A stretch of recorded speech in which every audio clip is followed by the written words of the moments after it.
especialmente por invitarme. Muchas gracias. Mi nombre es Ernesto Bustamante y mi marca es Perú. ¿Acaso mi marca no puede ser Perú? ¿Por qué Gastón Acurio nomás puede ser el dueño de la marca Perú? ¿Quién le ha dado derecho a Gastón Acurio a apoderarse de la marca que es el nombre de mi país? Eso me parece a mí una barbaridad, en primer lugar. Imagínense que en España hoy en día la marca fuese España y los pepinos que están en este momento matando a alemanes estuvieran siendo asociados a la marca España. Claro, todo el mundo habla de los pepinos españoles, pero son los pepinos fabricados por tal compañía en tal provincia de España, pero no la marca España. Yo me opongo a que se use el nombre de mi país para promover la gastronomía de 4 restaurantes de 5 tenedores. Eso no está bien. Como que se quiere usar la bandera peruana o el escudo o la escarapela. Esta escarapela que tengo aquí yo, esta es mi marca, Perú. Y como peruano es que hablo. Y lo digo específicamente porque el señor Gastón Acurio me atacó a mí personalmente en su Facebook a raíz de que yo me presenté en Buenos Días Perú y en CPN Radio para decir que él vendía tamales transgénicos en sus restaurantes y que era una falta de consistencia personal que él dijera, porque lo puso en su Facebook, que él jamás cocinaría con nada transgénico y jamás vendería nada transgénico. Así lo puso en su Facebook. Y que instaba a todos los cocineros del Perú a que se negaran a cocinar con transgénicos. Y yo le dije, oiga, pero si están haciendo transgénicos. Y además, en un ceviche de Gastón Acurio, no es que haya transgénicos, pero si aplicamos los métodos tan pueriles de ASPEC para detectar transgénicos, van a detectar transgénicos seguramente en coles, en coliflores y en todas aquellas solanáceas que pues son también parasitadas por el virus del mosaico de la coliflor, uno de cuyos genes es utilizado para diagnosticar de manera muy genérica la presencia o ausencia de transgénicos. Entonces dan muchos falsos positivos. Y con ese concepto, hasta los ceviches de Gastón Acurio, y lo dije en televisión, serían considerados transgénicos. Y claro, no pasaron ni 20 minutos y desde San Francisco, donde estaba él organizando un evento, inaugurando un restaurante, me atacó, publicó mi foto en su Facebook diciendo este es, y mis tamales no son transgénicos. Yo quisiera que usted se dirige a su charla y no a la señora Acurio. ¿Sí? No está presente. No está presente, pues. Pero ya se lo he dicho también a él. Por eso le digo, yo por favor le pediría que se dirige a hablar de lo que usted sabe y no del señor Acurio. Yo sé de esto, señor. Muchas gracias. ¿Usted quién es, perdón, su nombre? Yo soy el ingeniero Valdivia. Ingeniero Valdivia, le agradezco por su comentario, pero yo he venido a dar una charla. Si no les parece que de esta charla, pues yo me retiro. No, si a usted no le gusta lo que yo estoy escuchando, lo lamento. Más tarde en la discusión me lo puede rebatir.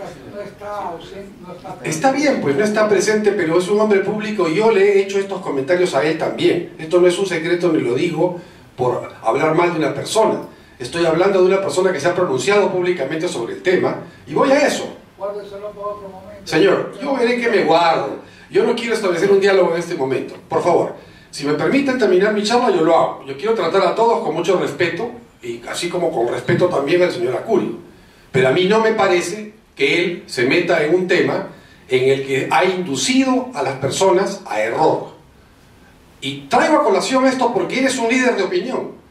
Y sus opiniones han sido utilizadas por el común de las gentes. Cuando los reporteros de Willax me preguntan, me hablan de Gastón Acurio. Cuando Beto Ortiz me entrevistó, preguntaba, y dice Gastón Acurio, si él sabe de comida, por tanto sabe de transgénicos. O sea, hay unas falacias relacionadas con los cocineros y con el hecho de que nuestra gastronomía se vería afectada. Y voy a eso. Eso es lo que yo quiero rebatir con mi charla, ingeniero. Y no es atacar personalmente al señor Acurio, a quien respeto y cuya comida me encanta. El tema es que no se debe mal utilizar los argumentos en beneficio de algunos intereses particulares. Los transgénicos han sido considerados por muchas personas como que pueden dañar la salud, como que pueden dañar el medio ambiente, como que pueden dañar la biodiversidad y como que finalmente podrían empobrecer al agricultor peruano. Todos esos argumentos son argumentos con los que yo no estoy de acuerdo y discrepo con las personas que lo sostienen.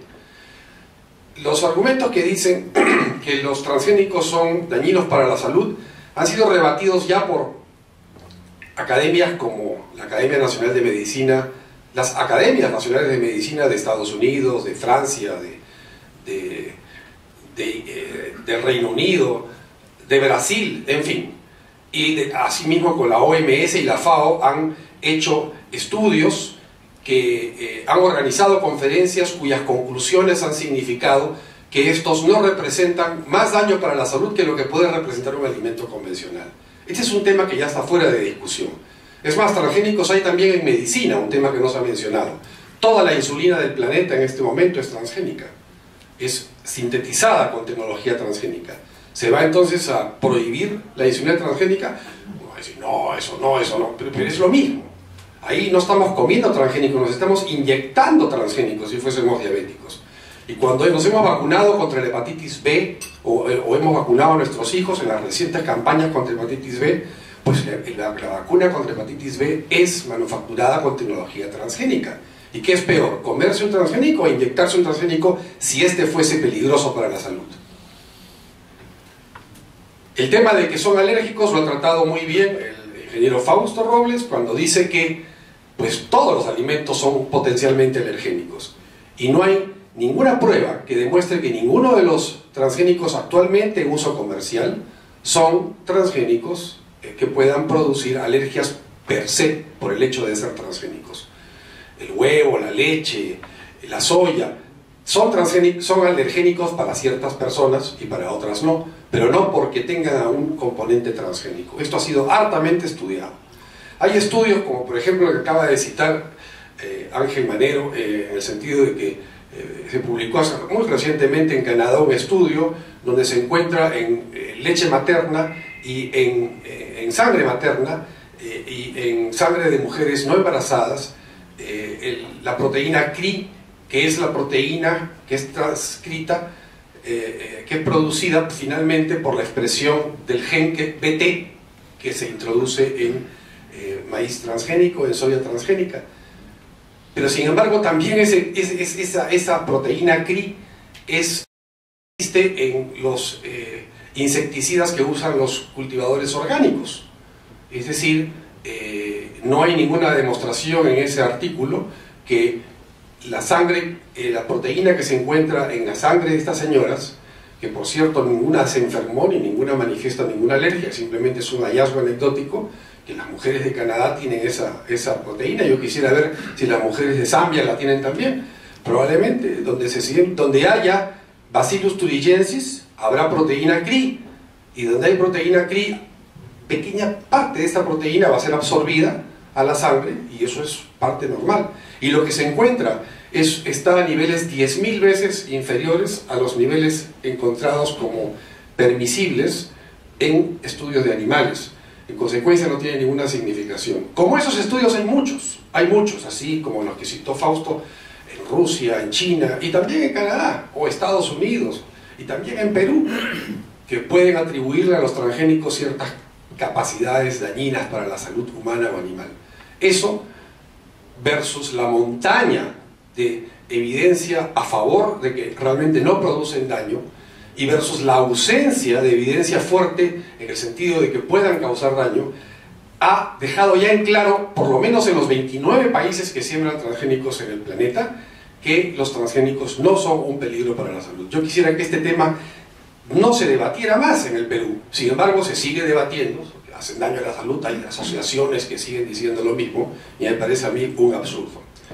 El otro tema que quisiera tocar es el tema del posible daño a la biodiversidad. Y yo creo que aquí hay que definir dos cosas. Muy diferente es lo que se llama biodiversidad a lo que se llama agrodiversidad. Son dos cosas diferentes. Biodiversidad es la selva, biodiversidad es como estaba el planeta hace 15.000 años, cuando el hombre aún no había instaurado los peores destructores de la biodiversidad que existen, que son la agricultura y la minería. Cuando el hombre dejó de ser recolector y cazador y se dedicó a sembrar, empezó a destruir la biodiversidad. La agricultura es destructora de la biodiversidad. Se tala bosques. Europa era un bosque hasta hace pocos años. Ahora no, ahora hay muchas áreas de Europa que están sembradas. Entonces, ¿qué queremos? ¿Comer nosotros o que coman los insectos? Eso tenemos que definir. Yo creo que en el Perú tenemos que decir que la biodiversidad que actualmente existe no puede ser dañada por la agricultura transgénica más allá de lo que es dañada por la agricultura convencional o la agricultura orgánica. No hay nada especial en lo transgénico que lo pueda dañar. Aquello que se dice que los genes, los transgenes, como se les llama, pueden pasarse de una especie que ha sido modificada genéticamente a otra, por ejemplo, del maíz a la papa o del maíz al ají, eso no tiene ningún sustento científico. Sin embargo, hay gente que lo sostiene. Uno de ellos, el propio señor Gastón Acurio. Y al ser él un líder de opinión, induce a error y a confusión en la gente. Pues si lo dice Gastón Acurio, deberá ser cierto. Y pues no es cierto. Luego también se dice que dentro de la misma especie ocurriría lo que se llamaría introgresión genética o contaminación, como le llaman aquellos que no son técnicos en el tema. Es decir, que un maíz transgénico pueda convertir a uno de nuestros maíces peruanos en transgénico sin que éste deba quererlo, vamos a decirlo, el agricultor así lo quiera. Y el argumento más fácil para rebatir esto es lo siguiente. Es posible, claro, es posible, si yo siembro una planta de maíz transgénico al lado de una no transgénica, claro, que una polinice a la otra planta y al final tengamos un híbrido. Sí, eso es posible. Pero en la práctica eso no existe. Porque cuando se siembra maíz transgénico, se siembra a varios metros o cientos de metros de distancia de lo que no es transgénico, de otros maíces no transgénicos. Y esto se hace no solamente entre maíz transgénico y no transgénico, sino entre maíz morado y maíz blanco, entre maíz amarillo y maíz gigante de Urubamba. En Urubamba se siembra maíz morado y se siembra maíz gigante. ¿Y acaso han visto ustedes que se ha malogrado el maíz gigante con color morado, o que el maíz morado se ha vuelto gigante? Eso no ocurre. Las 55 razas de maíz que existen en el Perú, encontradas, clasificadas hace casi 50 años, pues ahí están. Y todo el tiempo llegan al Perú variedades híbridas mejoradas, que no son ninguna de estas razas muchas veces, y son las que se siembran. Y estas variedades no producen introgresión, ni daño, ni cambio o contaminación, como se diría, en la agrodiversidad, es decir, en otros maíces, en otras variedades de la misma especie. Además, el polen del maíz es grandazo. El polen del maíz se cae con las justas, apenas sale de las barbas de la mazorca. No es un polen pues, que pueda volar miles de kilómetros con el viento. Eso no es aplicable al maíz. En fin, el tema es que la respuesta entonces al daño a la biodiversidad es que no, y más bien es al revés, porque lo que se usa por ejemplo, en el caso del maíz BT, se usa un gen que le produce una resistencia a ciertos insectos lepidópteros que se comen el tallo, la mazorca, las hojas del maíz, o a insectos coleópteros que se pueden comer la raíz de las plantas. Bueno, esta variedad de proteínas BT, que son como 200 posibles variedades, atacan un tipo de insecto específico.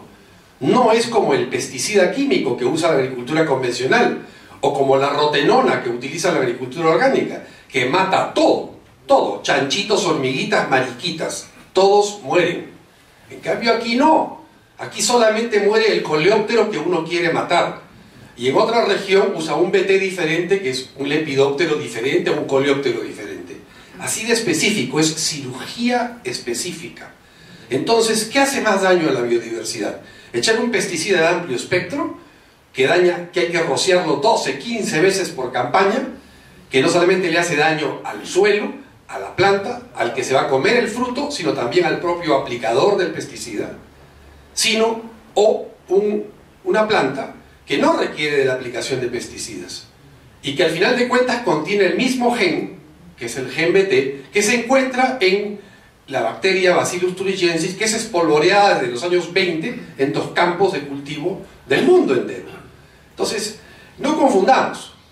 Realmente, lo que protege más a la biodiversidad es el uso de biotecnología, antes que el uso de agricultura pasada de moda como la bíblica, barbecho cada 7 años, o la agricultura incaica, o la agricultura llamada tradicional, o inclusive la convencional, moderna, con tecnología de riego, pero que carece de la capacidad de proteger a la biodiversidad.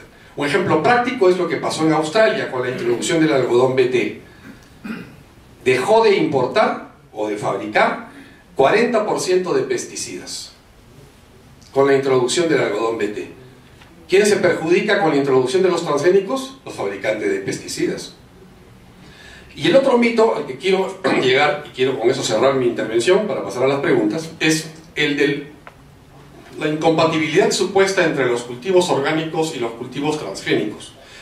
Con toda razón se preocupan aquellos que tienen como negocio mercados donde exigen productos certificados como orgánicos, una de cuyas características debe ser que no contengan genes de otra especie, es decir, que no sean transgénicos, porque así está definido lo que es un orgánico. Bueno, para esto quiero decir que el mejor ejemplo para ilustrar el que los transgénicos y los orgánicos pueden coexistir es el citar la experiencia de 2 países, Estados Unidos y Argentina. Estados Unidos y Argentina son el primer y el segundo, respectivamente, país del mundo en producción de transgénicos.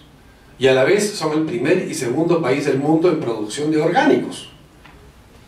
Y aquí caigo a rebatir un mito, y el mito es que el Perú es un gigante en producción de orgánicos. Se dice que el Perú es un líder mundial en producción de orgánicos, y eso es totalmente falso.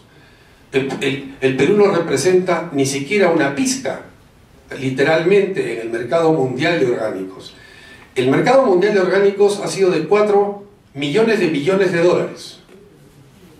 4 millones de millones de dólares es 4 por 10 a la 12 millones de dólares.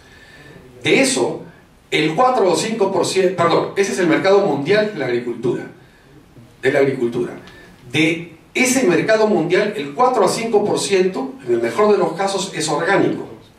O sea, estamos hablando de 4 o 5% de 4 millones de millones, es más o menos 200 millones de dólares al año. Ese es el mercado mundial de orgánicos. De ello, el Perú representa 0.0076%.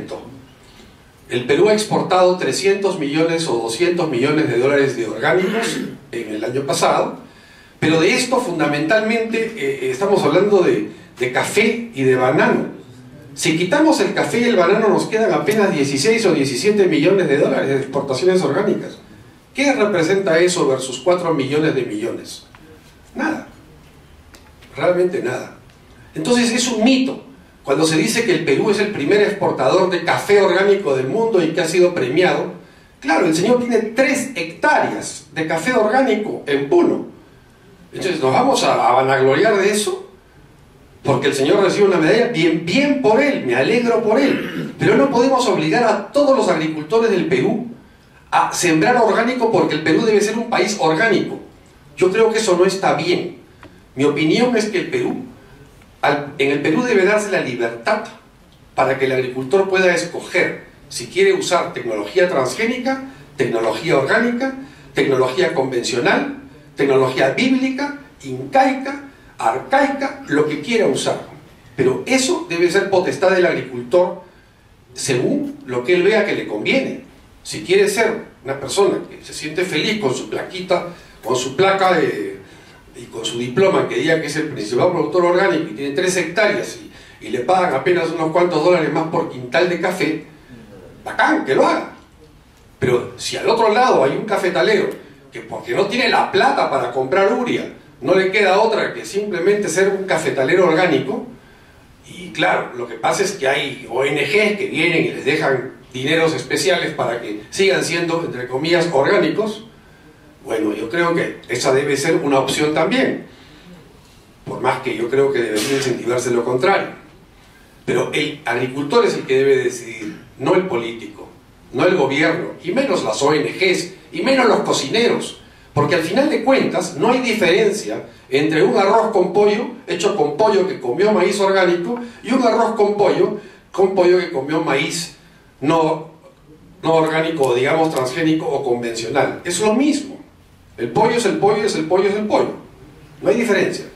Y si por ahí un cocinero dice en su Facebook, el orgánico tiene un sabor más rico que el transgénico, eso es falso. En estudios ciegos ha sido ampliamente demostrado que no hay diferencia organoléptica ni gastronómica entre un producto orgánico convencional o transgénico. Y la moda en el mundo no es orgánico. Quiero finalizar con esto. La moda en el mundo es comprar local. Hoy en día en Estados Unidos, a mí no me interesa, si yo estoy allá, no me interesa si lo que voy a comprar es un tomate orgánico o un tomate convencional. Lo que quiero es que sea un tomate de la localidad, porque entonces va a preservar sus nutrientes, sus antioxidantes, con más seguridad que un tomate que viene importado desde el Perú, por más que este haya sido cultivado con un método orgánico o con un método de cultivo tradicional andino.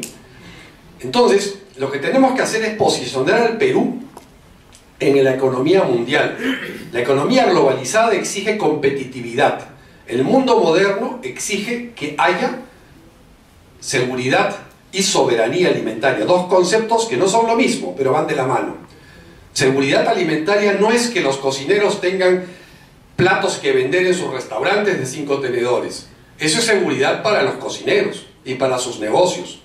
Y que tengan agricultores esclavos que se dediquen a sembrar ajíes de colores y lechugas orgánicas y tengan sus maicitos especiales para hacer sus tamales no transgénicos en sus restaurantes, donde el plato más barato cuesta 70 soles.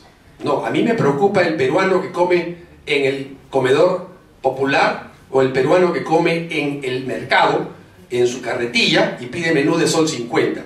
Ese señor es el que tiene que tener seguridad alimentaria. A mí me interesa que ese señor coma, no que alguno de nosotros pueda comer más tarde en Astrid y Gastón. No tiene ninguna diferencia.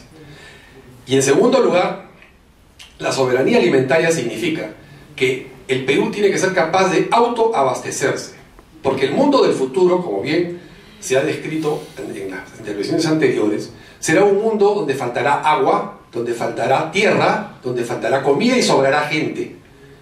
Y más aún, la gente que habrá en exceso será gente que demande más alimento de la que demanda ahora, porque ya no habrá tanto pobre, entre comillas, sino gente que se sofisticará en sus deseos de mesa y querrá, pues, ahora quiere pollo, ya no quiere solo sus cuyes de crianza, quiere comer pollo. Entonces demandará más alimento. Entonces, en ese mundo, si el Perú no le conquista tierras a Chile, o a Ecuador o Colombia, no tendremos más remedio que mejorar nuestra productividad por hectárea. Y eso significa meterle tecnología al agro. Y la tecnología es todo. Es riego, es suelos, es finalmente rotación de cultivos y también, ¿por qué no transgénicos? No le quitemos esa opción al agricultor. Mi posición no es pro-transgénica. Mi posición es simplemente que no soy antitransgénico, así como no soy anti-teléfonos celulares, no soy anti-luz eléctrica, no soy anti-luz de neón, no soy anti-proyectores ni anti-computadoras. Bienvenidas, porque realmente ninguno de ellos causa daño a la salud, ni a la biodiversidad, ni al medio ambiente. Muchas gracias.